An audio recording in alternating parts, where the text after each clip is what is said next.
감사합니다. 날씨가 너무 좋은 것 같아요. 이런 날씨는 우리가 좀 야유를 더 나가고 그런 날씨인데 한여름은 아니니까 좀 여름은 거의 좀 지나가는 듯한, 그래도 좀 날씨 낮에는 아직 좀 그래도 덥지요. 그런데 밤 같은 때는 좀 서늘한 그런 기온도 있습니다. 우리가 이럴 때 더욱더 하나님을 잘 섬기고 믿는 저와 여러분이 되어야 할 줄 믿습니다. 오늘 또 이렇게 주여 전에 나와서 예배드린 여러분들 삶의 자리 가정이 더 하나님의 평강이 있기를 간절히 축원합니다. 우리 같이 한번 인사하겠습니다. 축복합니다. 사랑합니다. 축복합니다. 고맙습니다. 잘 될 줄 믿습니다. 잘 되고 있습니다. 더 잘 됩니다. 아멘. 축복합니다고 사랑합니다 이렇게 바꿨더니 헷갈리시죠? 그래요. 너무 감사하고요. 우리가 오늘은 한국교회가 광복절 76주년을 통해서 예배드리는 오늘 주일입니다. 그래서 늘 광복절을 우리가 기억하면서 우리 민족의 해방된 것을 다시 한번 이렇게 상기하는 그런 은혜의 시간이 되었으면 좋겠습니다. 우리가 1945년 8월 15일 날 우리 민족이 해방되었잖아요. 벌써 76주년이라는 그 많은 시간이 흘렀습니다. 우리가 보면은 그 전에 어떻게 보면 특히 1905년 11월 17일 날 을사늑약이 체결된 날이거든. 그날이요. 그 을사늑약이 체결된 날은 정말 어떻게 보면 우리가 비참할 정도로 우리나라 주권이 빼앗긴 날이잖아요. 마음 아픈 날이죠. 잊을 수 없는 날이 1907년이 아닌가 1905년이 아닌가 생각을 합니다. 그때 을사늑약이 체결될 때 보면은 경술련이었어요. 그래서 우리가 그때를 갖다 뭐라고 말하자면 경술련의 어떤 그 국치다 그렇게 말을 해요. 이 경술련에 일어나는 하나의 사건이었잖아요. 그날이. 그러다 보니까 그렇게 말들을 하는데 우리가 그때 당시에 을사늑약이 체결됨으로 인해서 우리 자주권이 완전히 말살되어지는, 우리가 우리 힘으로 뭐 할 수 있는 것이 아무것도 없는, 그렇게 우리가 그 체결로 인해서 어려움을 당하는 그때가 되었던 것을 우리가 알 수 있습니다. 당시에 고종이 황제로 있었잖아요. 그 고종 황제가 있었을 때 대신이 8명이 있었어요. 8명 대신이. 근데 8명 대신 중에서 을사오적이라는 게 있어요. 여러분이 뭐 역사 공부에서 잘 아시겠지만 을사오적이 저는 이름 다 몰라요. 딱 한 명 알아요. 이완용 한 명만 뭐 을사오적 그러면 알지만 그 을사오적 중에서 그 사람들이 사실 그때 지금은 덕수궁이죠. 그때 덕수궁인데 이 덕수궁에서 그때 그들이 이제 회의를 하고 있을 때 고종 황제를 제위시키잖아요. 고종 황제를 뺀 후에 여덟 명의 그 대신들이 이제 모여서 회의를 하는데 그때 5명이 반대를 한 거죠. 아마도 그러니까 그들이 이제 일본 측에 서서 했기 때문에 을사늑약이 체결되지 않습니까? 그 이후로 너무나 많은 이 나라의 아픔이 이제 계속 지속된 것으로 우리가 알 수 있습니다. 그래서 그때 당시에 그 민영화이라는 우리 대신은 결국에는 이제 자결을 하게 되는데 민영화의 나이가 그때 45세예요. 45세. 그러니까 뭐 많은 게 아니잖아요. 우리가 옛날 사람들 보면 나이가 많은 것처럼 느껴지지만은 45세 그러면 한참 우리가 젊은 데 일할 나이잖아요. 그 나이에 자결을 하면서 그때 그분이 유서를 쓴 게 있어요. 그 유서가 뭐냐면 나라가 모든 일을 할 때는 일본의 검열을 제목이 보면 윤영환이 마지막으로 우리의 대한제국 2천만 동포의 고함이라는 그 유서를 남기고 이제 죽었잖아요. 근데 그 유서를 제가 좀 이렇게 한번 읽어보면 이런 내용이에요. 한번 좀 제가 읽어드리겠습니다. 오라 나라의 수치와 백성의 욕됨이 여기까지 이르렀으니 우리 인민은 장차 생존 경쟁 가운데서 모두 진멸당하려 하는도다. 대저 살기를 바라는 자는 반드시 죽고 죽기를 강구하는 자는 삶을 얻을 것이니 여러분이 어찌 헤아리지 못하겠는가. 영화는 다만 한 번 죽음으로써 우러러 임금님의 은혜를 보답하고 우리 2천만 동포 형제에게 사죄하노라. 영화는 죽지 아니하고 구천에서도 여러분을 기필코 돕기를 기약하니 바라건대 우리 동포 형제들은 억천만배 더욱 기운내어 힘쓰므로써 뜻과 기제를 굳건히 하여 그 학문에 힘쓰고 마음으로 단결하고 힘을 합쳐서 우리의 자유와 독립을 회복한다면 죽는 자는 마땅히 저 어둡고 어둑한 죽음의 늪에서나마 기뻐 웃으리로다. 오라 조금도 실망하지 말라. 이렇게 그는 그 유서를 남기고 45세 나이로 이게 자기라는 것을 볼 수 있습니다. 우리가 이 을사오적을 뭐 이제 그들 을사 누구에게 체결되어서 그들이 이제 그 체결된 내용들을 이렇게 제가 한번 찾아봤어요. 찾아봤는데 여러 가지 몇 가지 있는데 그 중에 한 두 가지만 제가 줄여서 좀 말씀 한번 드리면 이런 말씀이에요. 첫째는 일본 정부는 일본국의 외교 대표자 및 영사가 외국에 체류하는 한국인과 이익을 보호한다 이렇게 써놨어요. 명목은 참 좋은 것 같아요. 명목은 좋아요. 한국을 보호한다 그런 명목이지만 그게 아니잖아요. 두 번째는 뭐라고 썼냐면 이렇게 써 있어요. 한국 정부는 일본 국정부의 중개를 거치지 않고 국제적 성질을 가진 조약을 절대로 맺을 수 없다 이렇게 못을 박아놨어요. 다시 말씀드리면 이게 무슨 말이겠어요? 나라가 모든 일을 할 때는 어디를 통과해야 돼요? 일본을 거쳐야 돼요. 일본의 검열을 받아야 돼요. 일본의 검열을 받지 않고 나라가 나라 일을 한다든지 어떤 뭐 국제 정세 일을 감당하는 것은 있을 수 없는 겁니다. 그래서 일본에서 허락을 받아야만이 어떤 일을 진행할 수 있게 된다는 겁니다. 그들이 그렇게 말을 정하고 그들이요 통감부라는 것을 우리나라에 설치하며 통감부. 이 통감부라는 것은 임시 그 식민지 통치 준비 기구예요. 식민지 통치 준비 기구인데 그 통감부를 설치해서 이 나라를 이제 식민지화 시켜 나가는 거죠. 그래서 하나하나 준비 단계를 밟아가는 거죠. 그 후에 한 4년 후에 조선 통족부가 설립되잖아요. 그게 바로 이제 그 우리가 여러분 잘 아시지만은 뭐 젊은 사람들은 모르겠지만 그 광화문 바로 뒷괴 경복궁이잖아요. 그게. 그 궁 정면에다 딱 세워서 그들이 이제 이 나라를 막 완전히 말살시키는 정책을 쓰지 않습니까? 그 이후로부터 식민지 통치가 시작되는 거예요. 제가 뭐 저도 서울에서 그때 살았기 때문에 기억하는데 그게 1996년도에 그 폭파되고 철거됐어요. 그때 당시 우리가 폭파될 시켜 속에 철거됐는데 그게 1996년도예요. 1996년도. 그때까지 조선동독부는 경복궁 한강문대에 이렇게 있었던 걸 우리가 알 수 있습니다. 그 조선동족부에서 결국에는 이 나라를 이렇게 계속 식민지 통치했던 것을 우리가 기억하고 있습니다. 우리 나이 드신 분들은 다 그래서 기억하고 있잖아요. 어쨌든 우리가 일본과 우리 관계가 그렇게 식민지화되어서 많은 고통과 어려움 속에 있었던 것을 우리가 잊어버릴 수 없는 거죠. 그렇다면 오늘날 우리가 일본과 우리 관계가 어떤가? 요즘도 갈등이 심하잖아요. 좀 서로가 좋게 이해하고 존중해주고 서로가 믿고 신뢰하면 얼마나 좋겠습니까? 그러나 지금도 우리는 서로가 신뢰하지 못합니다. 믿지 못하는 거죠. 미워하고 증오할 수밖에 없고 어떻게 보면 원망과 저주할 수밖에 없는 그런 갈등 속에서 오늘도 우리는 일본과의 살아갈 수밖에 없는 현실에 있다는 것을 우리가 알 수 있습니다. 결론적으로 말해서 우리는 1965년도에 그 한국과 일본이 국교 정상화를 했어요. 1965년도 그러니까 지금으로부터 한 57년 전이죠. 57년 전에 이제 정상화를 해서 그때의 일본이 우리나라에게 그 경제 뭐 차관식으로 빌려준 돈 이렇게 해서 뭐 3억 달러 또 2억 달러를 해서 우리나라 그때 뭐 징용 나가서 뭐 고생했던 모든 사람들 뭐 그래서 배상과 그런 거 다 합쳐서 저 정확히 얼마인지는 모르겠지만 일본 사람들이 국가에서 가지고 있는 돈의 5분의 1 정도를 이렇게 주었다는 것을 알고 있습니다. 5분의 1 정도를 우리나라에 이렇게 주었어요.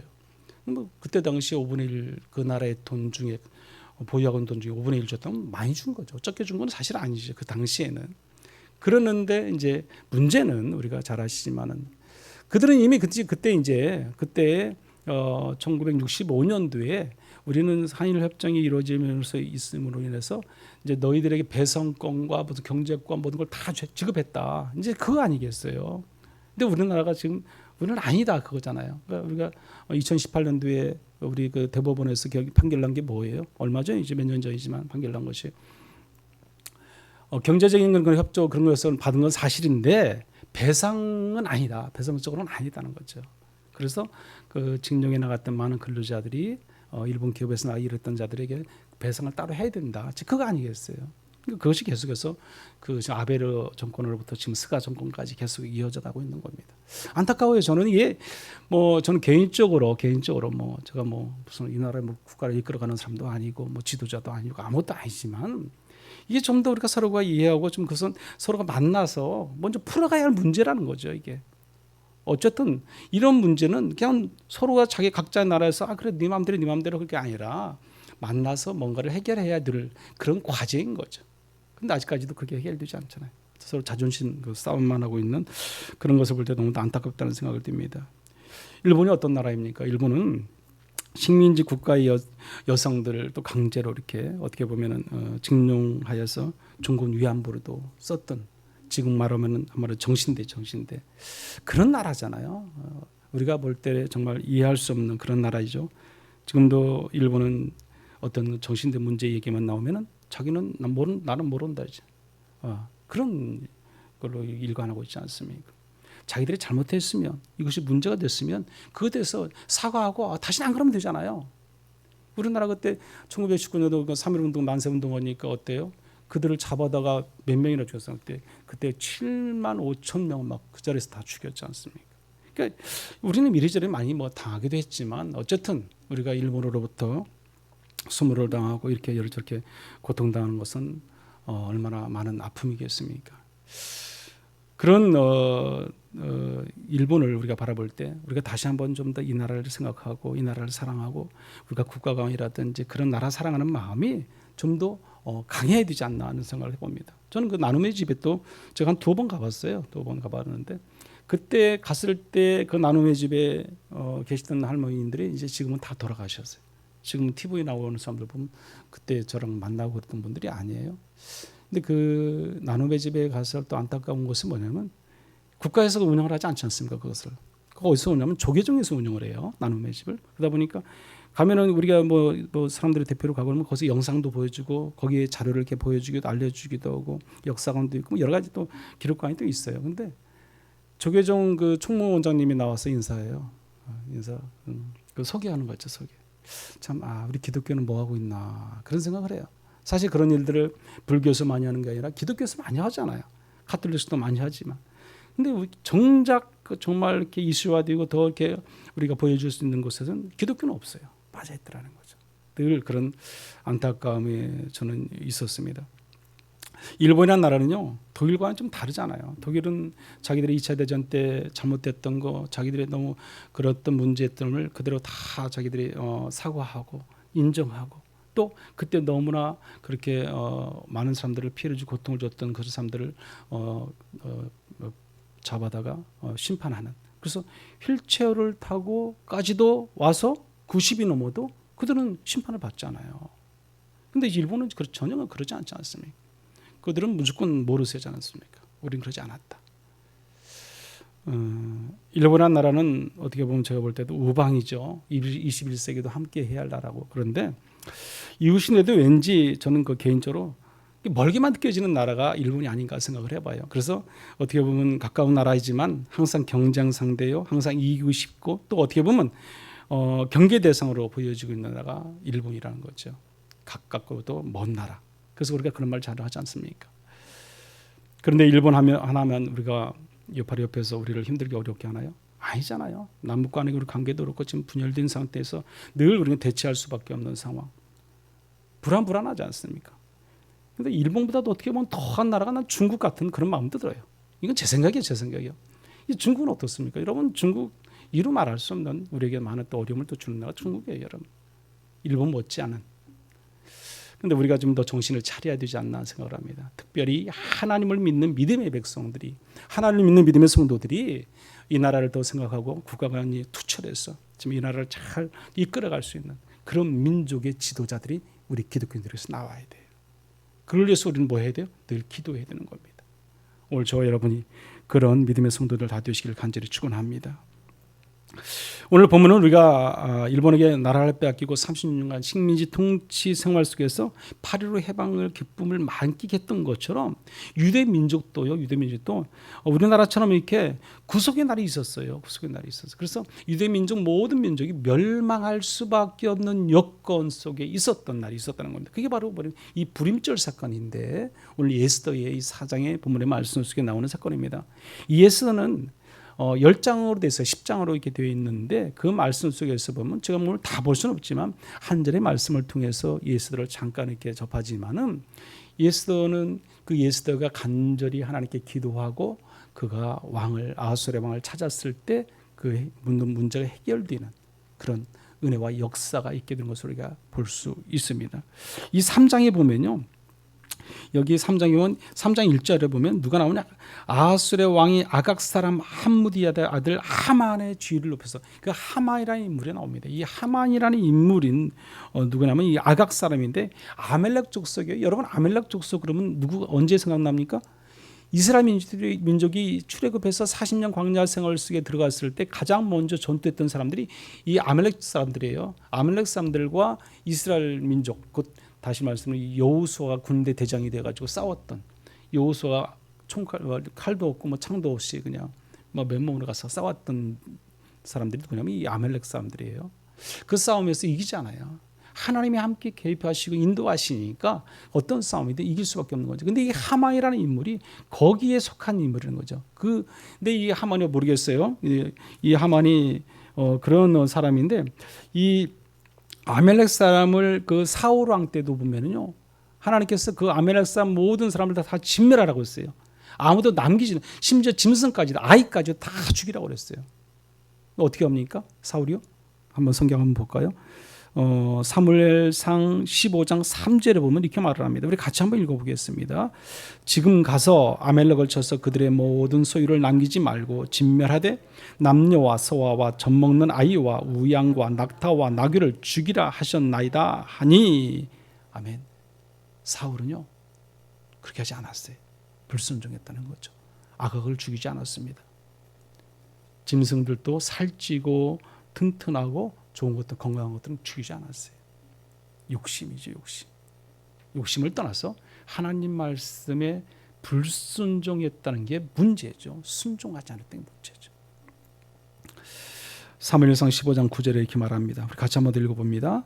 사울과 백성이 아각과 그의 양과 소와 가장 좋은 것 또는 기름진 것과 어린 양과 모든 좋은 것을 남기고 진멸하기를 즐겨 아니하고 가치 없고 하찮은 것은 진멸하니라. 아멘.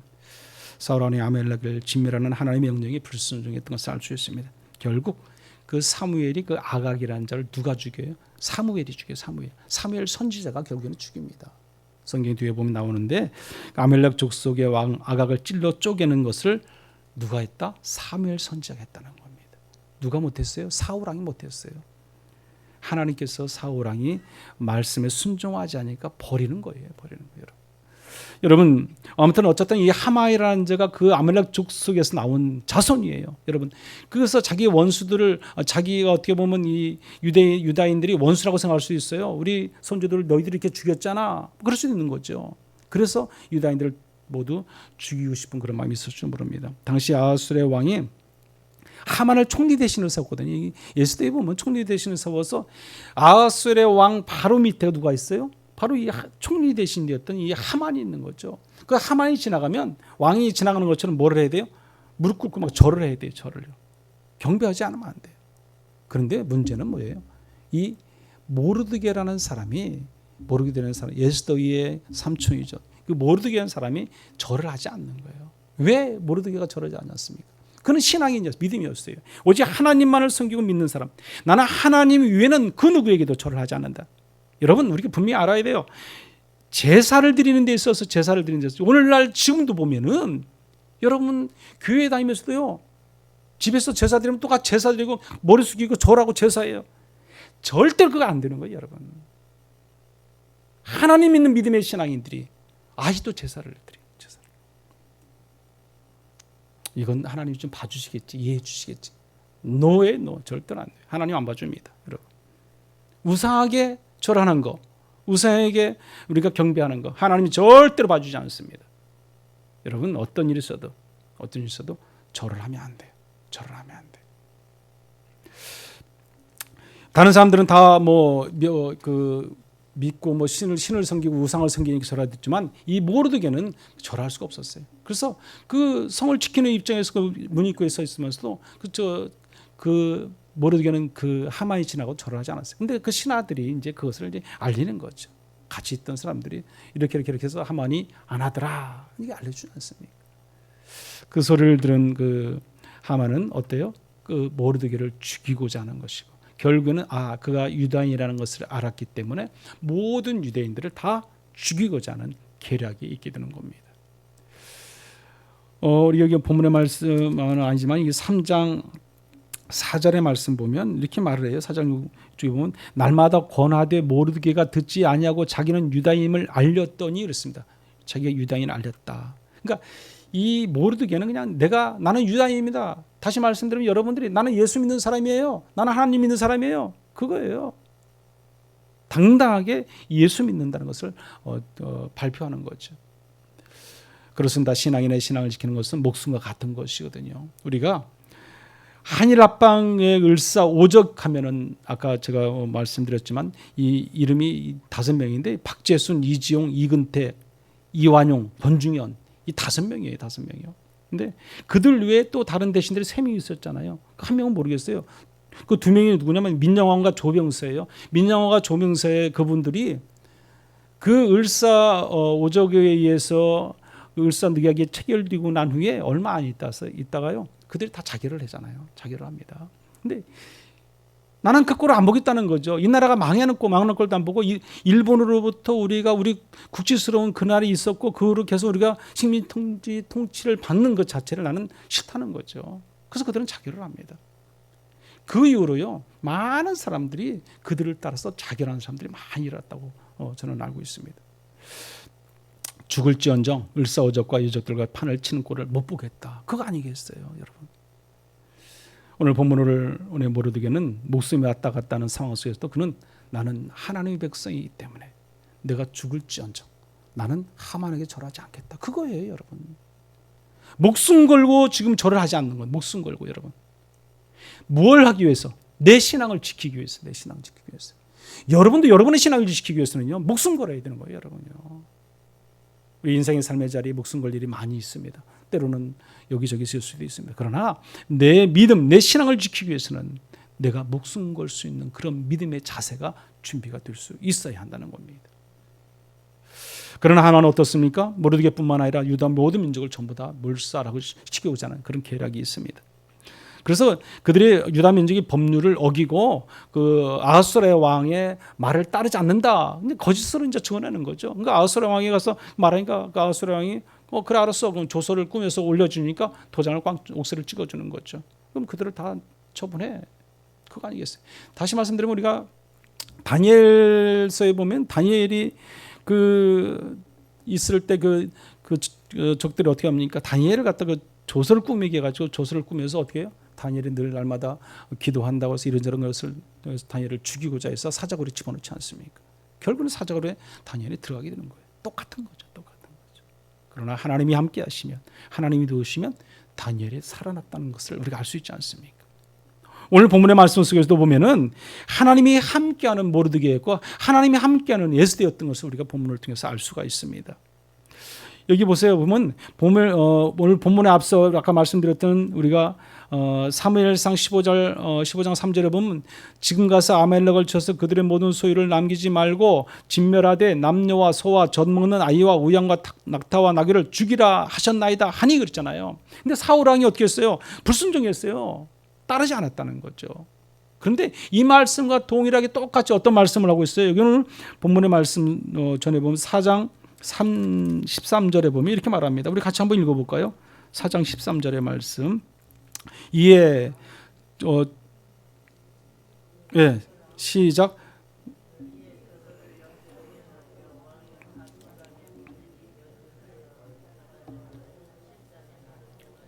유다의 젊은이 능력이 어린 여자들을 막론하고 죽이고 도륙하고 진멸하고 또 그 재산을 탈취하라 하였고. 아멘. 이 말씀과 이 사무엘상과 말씀은 어떻게 똑같잖아요. 이제는 반대로 하만이 이제 우리 그 유다인들을 죽이고자 하는 말씀 보면 거기도 보면 아무도 남기지 않고 다 죽이라는 거예요. 지금 그런 말씀이에요. 모르드게는 모든 유다인들을 몰살당하기 위해 처했을 때 이 모르드게가 어떻게 옷을 찢고 통곡을 해요. 여기 오늘 보면 사장 말씀 1절에 보면 이렇게 말하거든요. 제가 한번 읽어드리겠습니다. 모르드게가 이 모든 일을 알고 자기 옷을 찢고 굵은 베옷을 입고 재를 뒤집어 쓰고 성중에 나가서 대성 통곡하며 그랬어요. 대성 통곡했다. 이 베옷을 입고는요 그 궁에 들어갈 수가 없어 어떻게 보면요. 근데 여기 보면 3절에도 보면 이렇게 말합니다. 왕의 명령과 조서가 각 지방의 이름에 유다인이 크게 애통하여 금식하며 울며 부르짖고 굵은 베옷을 입고 제 누운 자가 무수하더라 그랬어요. 자, 유다인 중에서 이 소식을 듣고요 많은 사람들이 그 제옷을 입고 이 똑같이 모르드게와 같이 통곡했다. 이 통곡했다는 말이 무슨 말이겠어요? 울고 있었겠어요? 그게 아니잖아요. 기도하는 거죠. 하나님께 기도하는 거죠. 하나님께 우리가 지금 사정이 이렇습니다. 우리가 어려움과 환난과 고난과 고통을 겪고 있을 때 우리는 늘 기도하잖아요. 똑같이 지금 기도하는 거예요. 그러면서 모르드게는 예수대에게 이제 답을 보냅니다. 물론 이제 이런 상황이 벌어지니까 그 예스더가 궁에 있다가 이게 무슨 일인가 해서 왜 이런 일이 있습니까? 그러니까 모르드게가 이 전후 사정을 다 얘기했을 거 아니에요. 이래서 우리가 지금 이렇게 지금 상태에 있습니다. 그러니까 이 모르드게가 다시 예스더에게 회답을 합니다. 이 말씀이 오늘 4장 13절 14절 말씀인데 우리 한번 같이 읽어보겠습니다. 우리 같이 시작.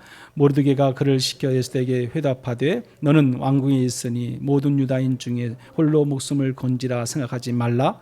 이때 내가 만일 잠잠하여 말이 없으면 유다인은 다른 데로 말미암아 노임과 구원을 얻으려니와 너와 내 아버지 집은 멸망하리라. 내가 왕후의 자리를 얻은 것이 이때를 위함이 아닌지 누가 알겠느냐 하니. 아멘. 모르드게의 믿음을 알 수 있잖아요. 이제 에스더 왕후에게 너는 어떻게 해요? 왕궁에 있으니 모든 유다인 중에 홀로 목숨을 건지려고 애를 쓰지 말라는 거예요. 너는 뭐 왕궁에 있으니까 안 죽을 수 있다 이렇게 생각하지 말라는 거예요. 그러면서 뭐래요? 왕에게 나아가서 전후 사정을 다 얘기해서 우리 민족이 살 수 있게끔 네가 애를 써라. 그게 무슨 말씀이냐면 여기 보면 14절 후미에 보면 내가 왕후의 자리를 얻은 것이 이때를 위함이 아닌지 누가 알겠느냐 이렇게 말합니다. 이때를 위함인지. 이렇게 말씀을 하고 있을 때 예스더의 결단이 있습니다. 그 결단이 오늘 우리가 읽은 본문의 말씀이에요. 우리 본문의 말씀 다시 한번 더 읽어보겠습니다. 당신은 가서 수산에 있는 유다인을 다 모으고 나를 위하여 금식하되 밤낮 3일을 먹지도 말고 마시지도 마소서. 나도 나의 시녀와 더불어 이렇게 금식한 후에 규례를 어기고 왕에게 나아가리니 죽으면 죽으리이다. 아멘. 죽으면 죽으리이다. 각오와 결단을 가지고 예수는 나아가겠다는 겁니다. 3일 밤낮을 먹지도 마시지도 않고 금식하며 기도하겠다는 거예요. 모든 유다인들이 다 그와 같이 하라는 거예요. 같이. 그리고 난 후에 나아가겠다는 거예요. 왜 그랬습니까? 이 에스더가 그 왕에게 나아가고 싶어도요 쉽게 나갈 수 없는 것이 벌써 한 달 정도 됐어요. 왕의 자리에 가지 못한 지 한 달 됐다는 거죠. 그럼 한 달 동안 혼자 있었어요. 근데 갑자기 왕을 찾아간다. 그때 당시는 그런 왕에게 찾아갔을 때 왕이 손을 내밀지 않으면 어때요? 죽임을 당할 수 있는 거죠. 마음대로 왕에게 찾아왔다고 그랬어요. 그러니까 두려운 거죠. 여러분 한번 생각해 보세요. 이런 각오할 때 에스더가 얼마나 두려웠겠어요. 또 고아로서 어떻게 보면 왕비가 되어서 이제 살만하고 이제 좀 부귀영화를 누리고 이제 좀 이렇게 젊은 나이에 이제 한참 젊은 나이잖아요. 그런데 살만하니까 어때요?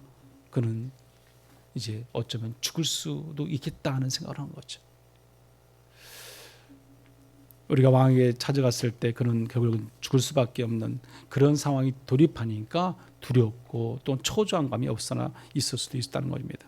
그러나 에스더는 죽음을 각오했다는 사실입니다. 오늘 본문에서 에스더가 위대한 것은요 두려움과 고통 가운데서 죽음을 각오하고 하나님 뜻에 순종했다는 거예요. 순종했다는 거예요. 에스더가 하나님의 구원 역사에 쓰임 받을 수 있었던 것은 그녀가 왕비였기 때문이 아니에요. 여러분 죽음은 죽으리다. 그 각오 결단이라는 거죠. 여러분. 사람이 죽음을 각오하지 않으면 안 될 때가 평생에 보면 한두 번씩 있어요. 여러분. 죽으면 죽으라는 심정으로 나라를 위해서, 교회를 위해서, 직장을 위해서, 사업장을 위해서, 우리 가정을 위해서 우리는 최선을 다해야 할 줄 믿습니다. 주어진 것이 우리가 무엇이든지 간에 하나님 보시기에 이것이 옳은 일이라면 우리는 해야 되는 거예요. 그게 각오와 결단이 필요합니다. 국가관과 나라 사랑하는 마음이 있어야 되는 것이고 투철한 민족 정신이 있어야 되는 거죠. 정의에 불탈 수도 있어야 되는 것이고. 근데 그런 모든 것이 누구를 통해서 이루어져야 돼요? 기독교를 통해서 이루어져야 돼요. 우리 3.1 운동을 비롯해서 여러 가지 많은 이 나라의 앞길의 여정에 지금까지 잘 살고 이게 지낼 수 있었던 것은 많은 기독교인들의 희생과 헌신이 있었다는 것을 우리가 기억해야 됩니다. 우리 선조들 중에서 믿음을 가지고 살았던 선조들이 이런 일들을 많이 했다는 것입니다. 우리 또한 그 선조들 뒤를 이어서 우리가 기도하며 우리가 늘 준비하고 나가야 할 줄 믿습니다. 사랑하는 성도 여러분, 명성황후의 조카인 내부 대신 바로 민영환이가 그 명성황후의 조카예요. 그 민영환 그 대신이 어떻게 보면 자살이 없다면 오늘날 우리가 없을 수 있었어요. 그게 무슨 말씀이냐면 그의 자살로 인해서 많은 지사들이 수없이 많이 이제 그 자살을 같이 연달아 했거든요. 근데 그 민영환이를 그 리어커를 끄는 그 사람도 같이 따라 자살했어요. 같이 따랐어요. 그런 자살을 통해서 결국 어떤 그 의병의 봉기가 단초가 되었다는 사실이에요. 그때 당시. 그래서 우리가 을사의병이라든지 정리의병이라든지 이런 의병들이 그로 인해서 일어났어요. 그 후에 결국에는 결론이 뭐예요? 우리가 독립운동을 할 수 있도록 그런 단초가 된 것이죠. 여러분. 누군가는 희생과 헌신과 누군가는 그런 어떤 죽으면 죽으리라는 각오를 가지고 나아갈 때 이 나라가 미래가 있고요. 지금 오늘날 우리가 있게 된다는 사실입니다. 우리의 헌신과 우리의 사랑이 얼마나 중요한 걸 알 수 있습니다. 여러분, 일제시대 우리 주기철 목사님 어떠셨어요? 정말 어떻게 보면 그 천황에 숭배하는 그 신사참배를 극구 반대했지 않습니까? 하지 않았어요. 그래서 감옥에 5번이나 끌려갔어요. 그러면서도 한 5년 넘게 감옥 생활을 하면서 그런 수없이 모진 고난과 고통 속에서 매를 맞고 얼마나 힘들었습니까? 결국에는 이 1945년 해방되기 전 1년 전에 그 우리 주기철 목사님은 그 옥에서 순교를 당합니다. 순교를.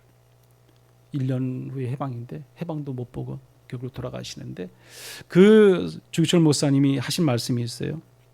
우리 주님 날 위해 십자가 고초 당하시고 십자가 가지고 돌아가셨는데 나 어찌 죽음이 무섭다고 주님을 모른 채 하리이까. 오직 일사각오가 있을 뿐입니다. 아멘. 일사각오를 가지고 오직 나라를 위해서라면 나는 일왕천왕에게 절하지 않겠다. 신사참배하지 않았어요. 모르드게가 나는 하만에게는 절대로 우상에게는 절하지 않겠다는 거예요. 에스더가 나는 죽으면 죽으리라는 각오와 결단을 가지고 믿음과 신앙을 지키고 나라를 지켰다는 겁니다. 오늘 저와 여러분이 그런 각오와 결단이 필요합니다. 그런 신앙이 필요해요. 그런 믿음이 필요해요. 하나님을 믿는 믿음의 사람들이 더 나라를 사랑하고 아끼고 나라를 존중하고요. 이 나라를 위해서 기도해야 되는 거예요. 여러분, 나라를 이끌어가는 대통령이 나라를 이끌어가는 지도자들이 뭐 잘못한다고 여당 야당 맨날 우리가 뭐 욕하고 그들을 뭐 비방하고 정죄할 게 아니라 우리는 그들을 위해서 뭐 해야 돼요? 기도해야 되는 거지. 기도해야 되는 거지. 우리가 그들을 비방한다고 나라가 뭐 잘 됩니까? 안 돼요, 여러분. 우리가 할 수 있는 것이 있다면 기도해야지. 기도. 예수가 죽으면 죽으라는 각오로 결단하고 금식하며 기도했던 것처럼 우리가 기도해야 되는 거지. 그래야 이 나라의 민족이 바로 설 수 있는 겁니다. 현 정세가 참 불안하잖아요. 어떻게 될지도 모르잖아요. 우리는 놓고 기도해야 돼. 우리가 할 수 있는 것이 그거예요. 이 나라를 이끌어 가시는 분 영원하신 하나님이시기 때문에 우리가 기도하면 하나님께서 더 좋은 아름다운 나라로 우리를 이끌어 주실 줄 믿습니다. 에스더가 말했어요. 죽으면 죽으리다. 그 결단의 결과를 통해서 어떻게 됩니까? 결국에는 유다 민족이 다 살아나게 되는 겁니다. 왕에게 나가서 그 전후사정을 다 얘기했을 때 그 모르드게를 통해서 모르드게가 또 왕을 그 살려준 것을 또 그 기록책에서 또 알게 되고 읽게 되고 그런 의미에서 결국에는 유다 민족이 다시 살아나고 유다 민족을 다 죽이고 모르드게를 장대 높은 곳에 달려 죽이려고 했던 하만이 그 장대 높은 곳에 역으로 달려 죽게 됩니다. 여러분, 하나님이 함께 하시면 하나님이 인도하시면 우리는 늘 이겨 승리할 수 있습니다. 오직 하나님을 의지하고 하나님 바라보는 자는 죽으면 죽으라는 결단과 각오가 있어야 할 줄 믿습니다.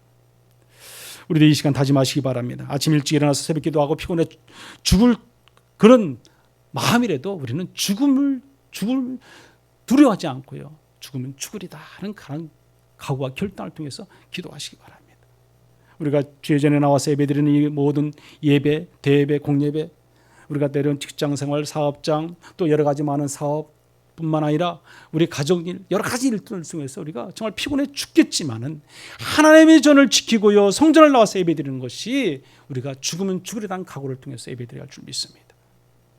이 나라를 지키고 우리 교회를 위해서 기도하고 또 우리 가정을 위해서 기도하고 주변과 이웃을 위해서 영혼 죽어가는 영혼을 위해서 복음 전파하며 기도하는 것이 피곤하고 힘들더라도 우리는 죽으면 죽으라는 각오로 우리가 기도하고 나가야 할 줄 믿습니다. 그리하면 하나님 우리를 책임져 주시고 인도해 주신다는 사실입니다. 우리가 오늘 이렇게 광복절 76주년을 통해서 맞이하면서 드려지는 예배가 나라를 사랑하고 더 애국하며 이 나라의 정말 투철한 민족 정신을 통해서 하나님 믿는 믿음의 사람으로서 더 기도하며 이 나라를 위해서 애쓰고 수고하며 나가는 저와 여러분들 되시기를 간절히 축원합니다. 기도하겠습니다. 고마우신 하나님 아버지, 은혜를 진심으로 감사를 드립니다. 이 나라의 민족을 특별히 사랑해 주시고 인도하셔서 우리가 이제 광복 76주년을 맞이하게 하신 것도 참으로 감사를 드립니다. 8.15 광복주의를 통해서 또한 예배드리게 하신 것도 얼마나 감사합니까? 이 나라를 사랑하는 마음을 주시고 투철한 국민의 의식을 주셔서 이 나라를 잘 이끌어가는 그런 민족들이 되게 하시고 모든 성도가 되게 하셔서 우리 후손들이 더욱더 잘 먹고 잘 살 수 있는 그런 나라가 되도록 하나님 인도하여 주시옵소서. 특히 믿음의 성도들이 되어서 번이 되게 도와주시고 내 나라를 잘 가꾸고 온 땅을 믿음의 나라로 복음을 전파하고 살아가는 우리 모두가 되도록 하나님 인도하여 주시옵소서. 예수와 같이 죽으면 죽으려는 각오와 결단으로 이 나라를 정말 아끼고 사랑하는 저희들 되게 하셔서 날마다 기도의 끈을 놓지 않는 우리 모든 성도가 되도록 인도하여 주시옵소서. 예수님의 이름으로 기도드리옵나이다. 아멘.